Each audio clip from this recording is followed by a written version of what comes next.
1945, the time was 8:15 a.m., and an explosion that, in seconds, plunged millions of Japanese people into eternal slumber. This morning was the most terrifying and painful in Japan's history. People were going to work. Children were leaving for school. Normal life in homes and on the streets was going about as usual. But suddenly, people saw something falling from the sky, which landed on the ground within seconds, and upon touching the ground, there was a massive explosion. All around was smoke, a huge ball of fire and devastation. For a moment, it seemed as if the sun itself had descended to the earth. At that time, the temperature at these explosion points reached 3,000 to 4,000 degrees Celsius. Then, at 11:02 a.m. on August 9, 1945, another disaster struck Japan. After which, Japan surrendered in World War II, ending World War II. Thus, the world witnessed the devastation of the atomic bomb and the horrific end of World War II for the first time. World War II itself was caused by World War I, but the question arises, how did it begin? Why was such a major war fought once again in history? Why is Hitler held responsible for World War II? Why did Hitler's Nazism lead to a war like World War II? And how did the League of Nations, created to maintain peace in the world, fail miserably? World War II, also known as the Global War, was fought on a massive scale, with all the major powers participating. This war saw the world divided into two parts, just like World War I there. The war was between the Allies and the Central Powers, and here, it was between the Allies and the Axis powers. This war was also called a total war, with the involvement of civilians in the region. This means that before this war, civilians were not made part of the war. But here, even civilians were not spared. In this war, civilians did everything they could to support their country. This led all countries to consider the communists as part of the war. Armies also bombed people's homes, hospitals, shelters, and public places, eliminating those who were helping the army. In this war, all countries used every resource they had against each other, especially their economies, industries, scientific capabilities, air forces, and armies. There has been a debate about the date of the war's beginning. Some say the war began on September 1, 1939, while others consider the Sino-Japanese War of 1937 to be the beginning. It ended with the atomic bomb attack in August 1945, when Japan surrendered. Approximately 60 to 80 million people lost their lives in World War II. Of these, 50 million were civilians and 25 million were soldiers. Never before, had such a large number of people lost their lives. This war is known as the deadliest conflict in human history. In World War II, the world was divided into two groups, known as the alliances. The first was the Allied powers, which included the UK, France, the USA, the USSR, China, Poland, Yugoslavia, and Greece. The second was the Axis powers, which included the Nazis, Germany, Italy, and Japan. By the way, Italy was with the Allied powers in World War I. However, due to disagreements over certain issues, Italy switched sides and joined the Axis powers. The primary reason for the start of World War II was the end result of World War I, which aroused a sense of revenge among the people of Germany. Before World War I, Germany was developing at a good level. Due to this, its economy was also quite strong. Germany was a powerful and strong nation, so much so that even learning about the war, Germany was not at all nervous. One reason for this was that Germany invested lavishly in its armed forces, making them larger and stronger. Germany was confident of victory even before fighting World War I. However, in World War I, the Allied powers defeated the Central Powers, which generally included Germany, Austro-Hungary, and the Ottoman Empire. Germany was treated the worst of all. The victorious countries left the defeated countries in a state of disrepair.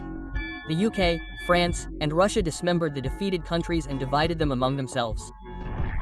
By the end of 1918, Germany was a defeated, fragmented country, with no choice but to submit to the demands of the Allied countries. The war destroyed Germany's economy, devastated its people, and they were dispossessed of various countries. After the war, Germany underwent political, social, and economic changes. A gap was visible among its people. A huge gap developed between the rich and the poor, leading to growing social unrest. Unemployment and numerous diseases were also prevalent. Many people died simply from starvation and disease. The victorious countries signed various treaties with Germany, each containing strict rules that could have destroyed any country. After the war, Germany was stripped of everything: its people, its status, its army, and its identity. At the end of World War I, when Germany was defeated, the Allied countries signed the Treaty of Versailles with Germany, which contained many harsh and humiliating provisions. The Treaty of Versailles was officially signed on June 28, 1919, as the end of the war. All the victorious countries made demands for their safety and security. However, France made the most stringent demands. This was because if you look at a map of Europe, you'll see that the borders between France and Germany are interconnected. France, therefore, was reluctant to take any risks in the future. To this end, France first demanded the Treaty of Reparations, the demilitarization of the Rhineland region, and the War Guilt Clause. The Rhineland is an area between Germany and France, which was crucial from Germany's perspective. However, France insisted that Germany would never station its army in this area, at least to ensure French security. Furthermore, while every country suffered significant losses during the war, France blamed the entire loss on Germany. It accused Germany of war guilt and demanded that Germany pay for the losses incurred during the war. Germany was forced to pay approximately £6.6 billion at that time. Furthermore, the treaty included demands for the demilitarization of its military. Germany could not maintain a military force beyond a certain limit. These demands enraged the German people, who were vehemently opposed to the treaty. It instilled a sense of revenge in them. The Weimar Republic had no choice but to accept the demands of the Treaty of Versailles. The Weimar Republic was the new government of Germany that had signed the treaty. This led to this anger against the Weimar Republic. They also began to hold the Weimar Republic responsible for their plight. This peace treaty was the reason Germany lost its overseas colonies, a tenth of its population, 13% of its territories, 75% of its iron, and 26% of its coal.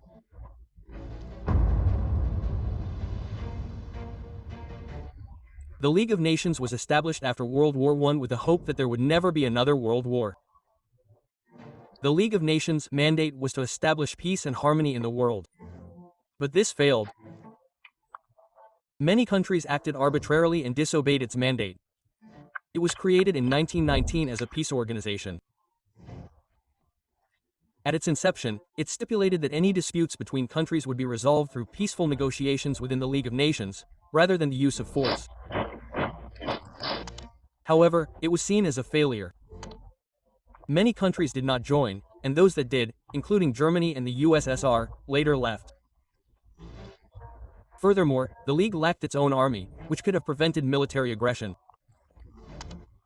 Consequently, the League's failure ultimately became a major factor in World War II.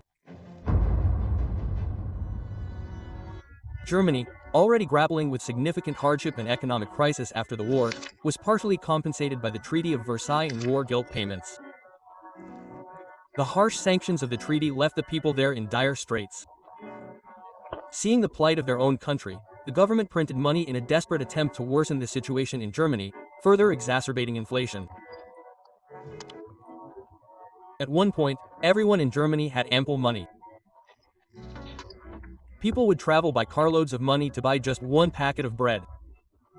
Children would play with bundles of coins. The value of Germany's currency plummeted.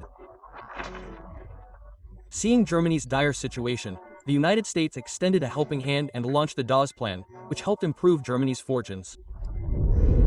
From 1924 to 1928, Germany experienced some stability. However, this stability was short-lived. In 1929, the Wall Street Exchange crashed, triggering a global recession. Even America's income halved over the next 3 years. Factories began to close, and exports plummeted. Farmers' plight worsened, and the market ran out of money. Following this, the United States also stopped supporting Germany, dealing Germany two blows simultaneously, one from the suspension of financial aid from the United States and the other from the worldwide economic crisis. Germany's situation continued to deteriorate. By 1932, Germany's industrial production had declined by 40%, leading to widespread unemployment. Unemployment reached such a peak that approximately 6 million people were unemployed in Germany at that time. People began shouting slogans in the streets, carrying large banners that read, "Willing to do any work, demanding work." People's faith in the government began to waver, and they began chanting slogans against the government. But the Weimar Republic had no solution. Finally, Hitler took advantage of these circumstances.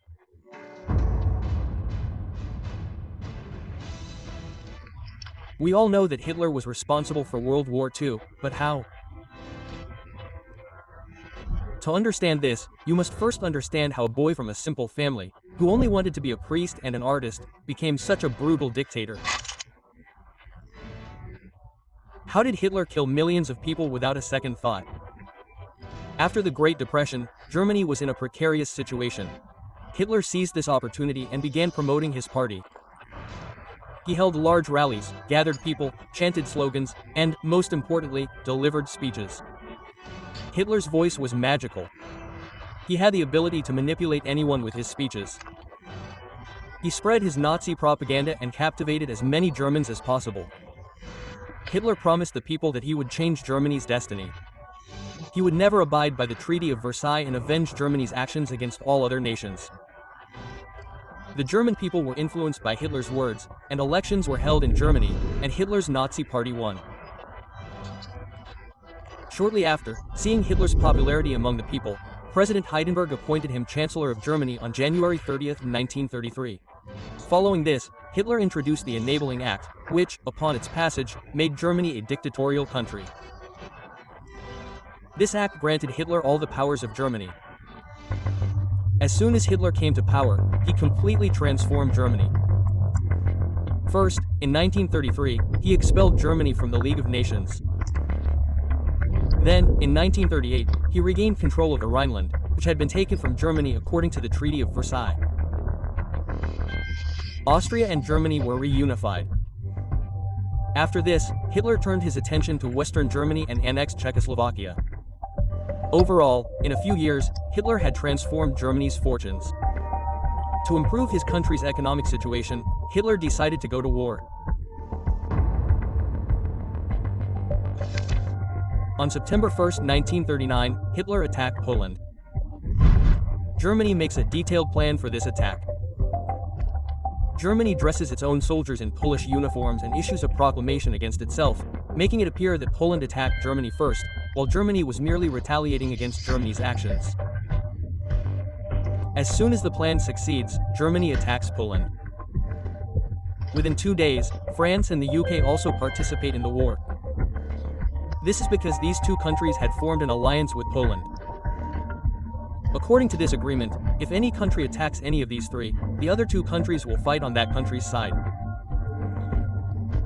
Following this, on September 3rd, the UK and France attacked Germany, joined by Australia, New Zealand, South Africa, and Canada. At the beginning of the war, Japan and Italy are on Germany's side, ready to support Germany under any circumstances. These two countries fight on Germany's side until the end of the war. Let me explain why Italy, which fought on the side of the UK and France in World War I, changed sides this time.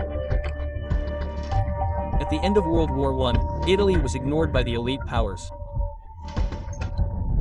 They ignored Italy's demands, and at the end of the war, all other countries benefited handsomely, while Italy received nothing.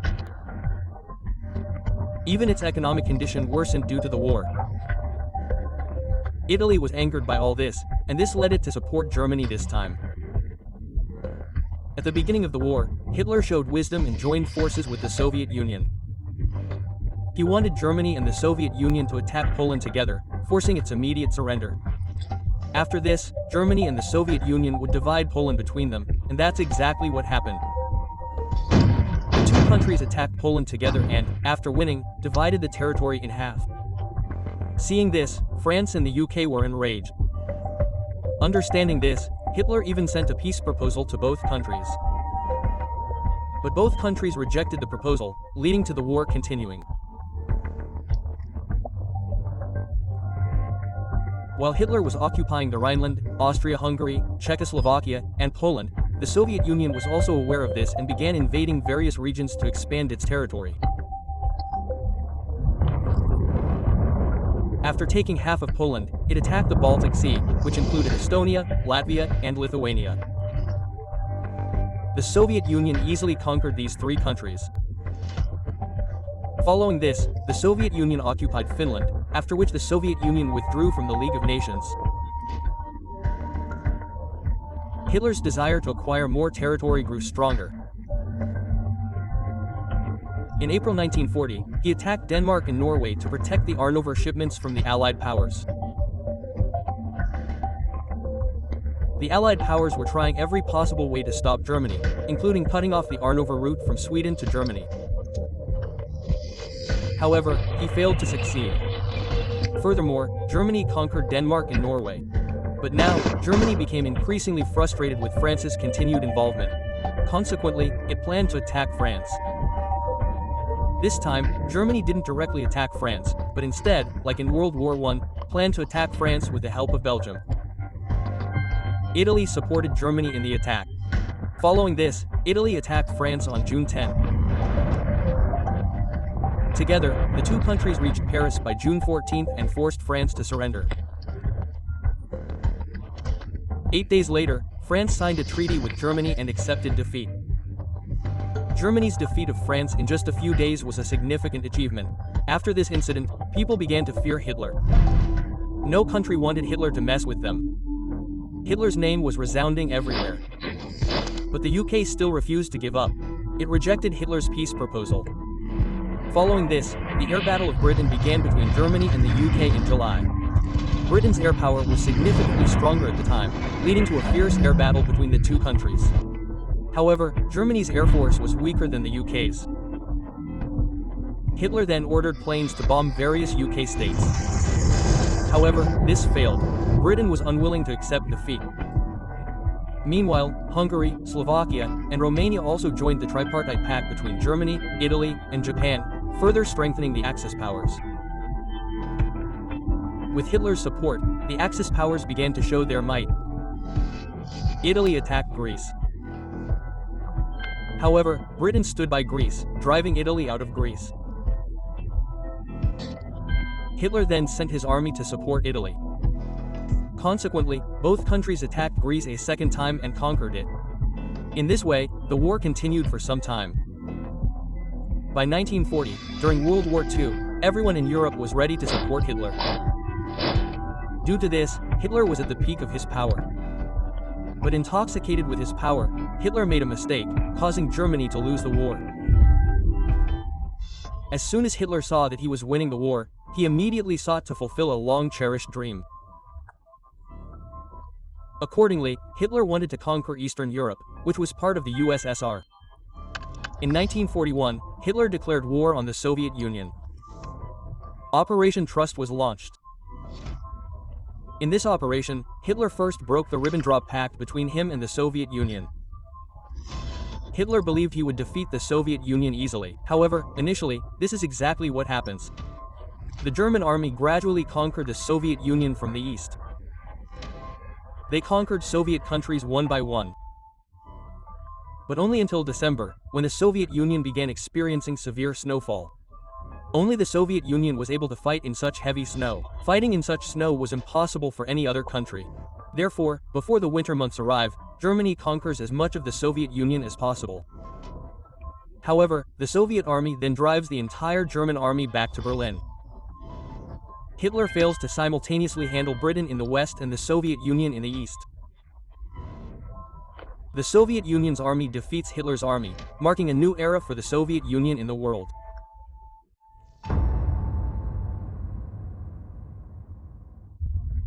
Until now, America had remained outside the war, but Japan bombed the American island of Pearl Harbor in the Pacific Ocean, catapulting America into the war. This war dragged on for a long time. Hitler sensed that he was losing control of the war, but he decided to remain in Berlin until the war ended. Upon receiving news that Germany had lost the war, he shot himself and his wife, marking the end of the world's most dangerous dictator. As soon as news of Hitler's death broke, Germany surrendered, but Japan still refused to accept defeat. He still tries to win this war on his own. But in response to this attempt, America launches a nuclear bomb on Japan. America launches nuclear attacks on two Japanese locations, Hiroshima and Nagasaki, one after the other. Japan is completely devastated. This nuclear bomb has a devastating impact on Japan, taking years to recover from it. However, after this nuclear attack, World War II also ends. Japan surrenders on September 2, 1945. World War II significantly impacts Europe. Not only Europe, but the entire world is in dire straits. This was the first time the world had witnessed such a large-scale war. Although World War I had occurred before, the nuclear bomb gave it a terrifying effect. For the first time, the entire world witnessed such a dangerous use of a nuclear weapon. It is a different matter that after this, every country began trying to manufacture nuclear weapons in their own countries. By the end of the war, millions of people were killed. Millions of people were left homeless. The European economy completely collapsed, destroying much of the European industrial infrastructure. Even the countries that won the war were in dire straits. The United States lost millions of soldiers. The Soviet Union was also struggling financially. Later, these two countries witnessed a Cold War that lasted for years and ended after the collapse of the Soviet Union. This war also ended colonialism and imperialism. Dictatorship in Germany and Italy also ended. Germany was divided into two parts, West Germany and East Germany. West Germany was controlled by Britain, France, and the USA, and East Germany by the USSR. After World War II, freedom and nationalist movements began to emerge, or rather, intensified, in Africa and Asia. These included British colonies India, Myanmar, and Egypt, American colonies Philippines, French colony Indochina, and Dutch colony Indonesia. Additionally, the economic crisis was a significant problem, leading to a rapid increase in unemployment. Furthermore, the United Nations Organization, UNO, was born. The League of Nations was abolished because it was useless. However, the UN lived up to expectations and made every effort to bring peace to the world.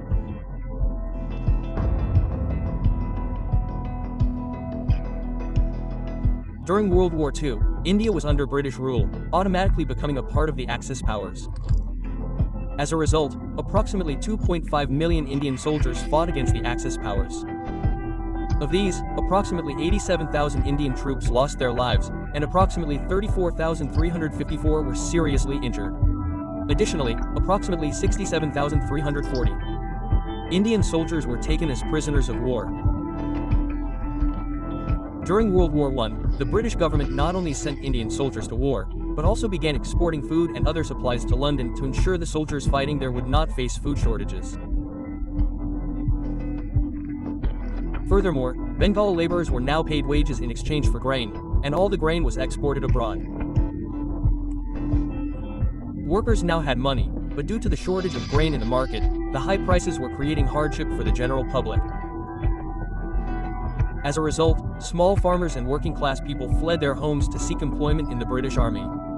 Consequently, millions of women, elderly, and children were forced to live on the streets. In 1943, a famine struck Bengal, killing approximately 3 million civilians from hunger and disease. Raw materials like jute and cotton were already being exported to Britain, making India a viable market for them. The large-scale export of grain and food was crippling India. However, after the war's end, the Quit India movement was in full swing in India, and after the devastation caused by the war, even the British government felt unable to suppress such a large-scale movement. Only then, in August 1947, did India become free from British rule. We hope you enjoyed this informative video on World War II. If you enjoyed it, please like and share it, and don't forget to subscribe to the channel.